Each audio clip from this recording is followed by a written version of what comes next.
Hello students.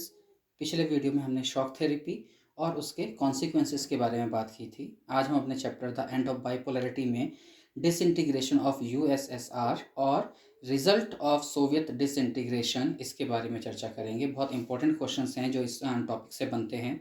तो देखिए, जो यूएसएसआर है यानी सोवियत रशिया है, उसका जो डिसइंटीग्रेशन हुआ उसके पीछे कई कारण थे। उनमें उनकी गिरती हुई अर्थव्यवस्था थी, फॉलिंग इकोनॉमी, जो रशियन पॉलिटिशियंस थे उनकी अनअकाउंटेबिलिटी, साथ ही साथ उनका जो सिस्टम था वो इंटरनल वीकनेस का शिकार था। गॉर्बचेव अपनी आइडियोलॉजीज़ लेकर के आए थे और जो लोग हैं उस फ्रीडम का स्वाद चख चुके थे, तो अब वो दोबारा कम्युनिस्ट रिजिम के अंदर जाना नहीं चाहते थे। तो ये आपका जो है डिसइंटीग्रेशन के कुछ कारण हैं। इसी के साथ अगर हम उनके रिजल्ट की बात करें तो इसका रिजल्ट ये निकला कि कोल्ड वॉर एंड हो गई।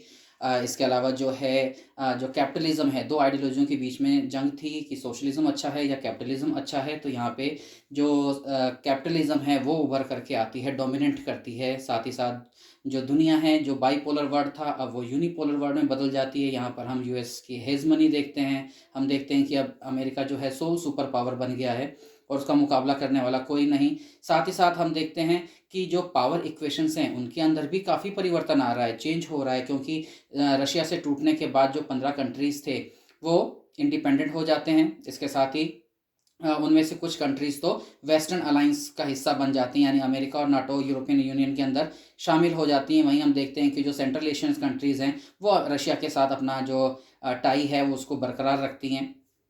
तो इन दो टॉपिक से जो हमारे पास क्वेश्चन आ सकते हैं वो क्वेश्चंस आपके यही हैं कि सबसे पहला तो आपसे पूछा जाएगा कि what are the reasons for the disintegration of Soviet Union.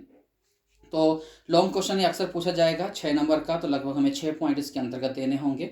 तो वही है जो मैंने आपसे पहले बात की। जब हम वीकनेस की बात करेंगे, इंटरनल वीकनेस की बात करेंगे, तो वो सोवियत रशिया के टूटने के पीछे एक सबसे बड़ा कारण माना जा सकता है, क्योंकि ये जो सिस्टम है ये वहाँ के लोगों की एस्पिरेशंस को जो है फुलफिल करने में कामयाब नहीं हो पा रहा था। दूसरा, जो कम्युनिस्ट पार्टी है 70 साल से वहाँ राज कर रही थी और लोगों के प्रति अनअकाउंटेबल थी। सबसे ज़्यादा करप्शन और लैक ऑफ ट्रांसपेरेंसी हमें देखने को मिलती है। इसके साथ ही गोर्बचेव जो हैं वो दो पॉलिसीज़ लेकर के आए थे इकोनॉमिक और पॉलिटिकल रिफॉर्म्स के लिए। साथ ही साथ वो रशिया के अंदर डेमोक्रेटाइजेशन करना चाहते थे, लेकिन उन्हीं के पार्टी के काफ़ी सारे लीडर जो हैं इसका विरोध कर रहे थे। इसको देखते हुए 1991 में एक कूप भी होता है और इसे जो है कम्युनिस्ट पार्टी के हार्ड लाइनर्स जो हैं वो इनकरेज कर रहे थे। लेकिन अब तक जो हैं जो लोग हैं वहाँ के वो आज़ादी का स्वाद चख चुके थे और अब वो दोबारा ओल्ड सिस्टम के अंदर जाना नहीं चाहते थे।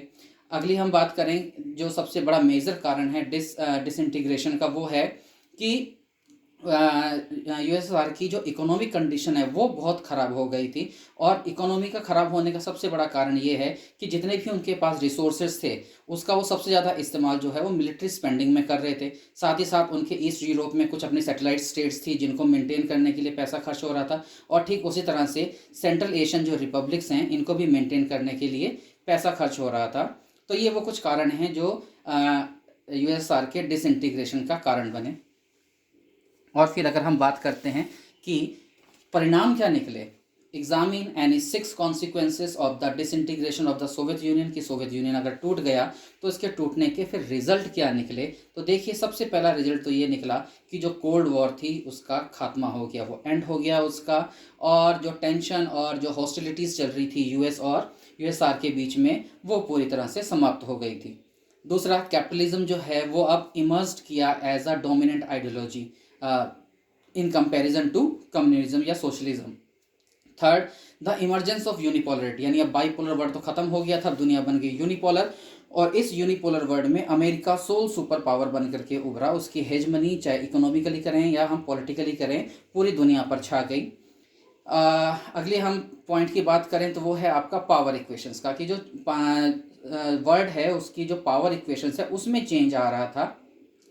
बहुत सारी कंट्री जो यूरोपियन यूनियन से अलग, जो यूएसआर से अलग हुई, अब वो वेस्ट का हिस्सा बन चुकी थी, नाटो का हिस्सा बन चुकी थी। वहीं सेंट्रल एशियन जो कंट्रीज़ हैं उन्होंने अपनी ज्योग्राफी का फ़ायदा उठाते हुए रशिया के साथ अपने जो टाइज़ हैं उनको इंटैक्ट करके रखा। नई नई कंट्रीज़ बन रही थी।